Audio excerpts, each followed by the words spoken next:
Women and wine. Great! A party for the end of the quarter. Or did I misunderstood? We're no kings and princes, but it seems that there is a warning coming from a mother to her son that goes beyond the royal court. Be careful with women and wine. But this is the emblem of happy life and success for many of us. I'm not sure yet, but this lesson seems to be talking more to men, looking at the allegories, the associations in chapter 31. Or in fact, also women probably can find themselves an example there too. What is it with alcohol? Why would one want it? Most admit that it's about the feeling, the effect of it, but I don't know. Bottom line, alcohol robs us from the ability to distinguish between right and wrong, period. And probably this is exactly the reason why people do it. They just want to escape from the pressure in life where right and wrong fight. And after all, they say cheers for life. What an irony. Many arguments can be made here, but what we see in the proverb is a warning that it affects our judgment, not just our driving skills. Some may be drinking to forget their misfortune or misery. But is this the responsible thing to do? Or is it a weakness? Proverbs also makes a hint that wine is used as a painkiller in bitter distress, in poverty, in troubles when dying. The question is any amount allowed or recommended even in exclusive circumstances? I believe it could have been a practice in the ancient world. When somebody is on the deathbed, they're going to offer him wine or alcohol. Just take Jesus as an example. But what is interesting is that he rejected that offer. We're at the end of the book and it's about the perfect woman. And that's enough about wine.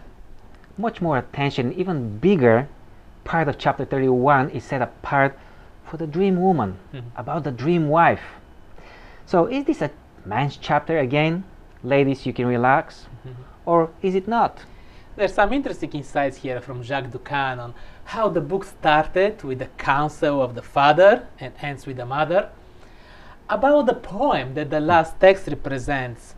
But the most interesting to me is the idea that wisdom actually represents a personification And I will of... interrupt you here and jump at the end of chapter 31, Okay. verse 29, where Solomon supposedly says, there are many virtuous and capable women in this world, but you surpass them all. Definitely he's implying something that we did not expect it here, because wisdom is this dream woman. Wisdom. We have seen her through the book to be very active and involved with us, and here she is at the end again. She works very hard. Who would not love to have a woman that can take of everything and let us enjoy life? Or even to be very religious. We can perverse anything, but there is a lesson here for those that want to hear.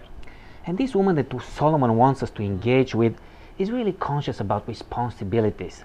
She plans well. She's busy day and night regardless. She has a mind of helping the poor. She is fearful of the future.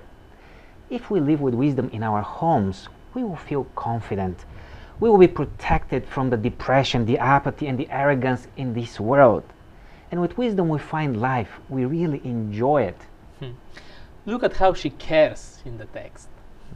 Do we really need to say much more about it? This is big, and we all know it.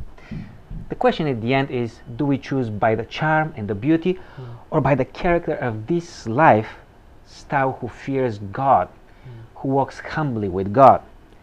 And it's always like that in the book of Proverbs. We're left with making a choice. Hopefully we have learned something about wisdom.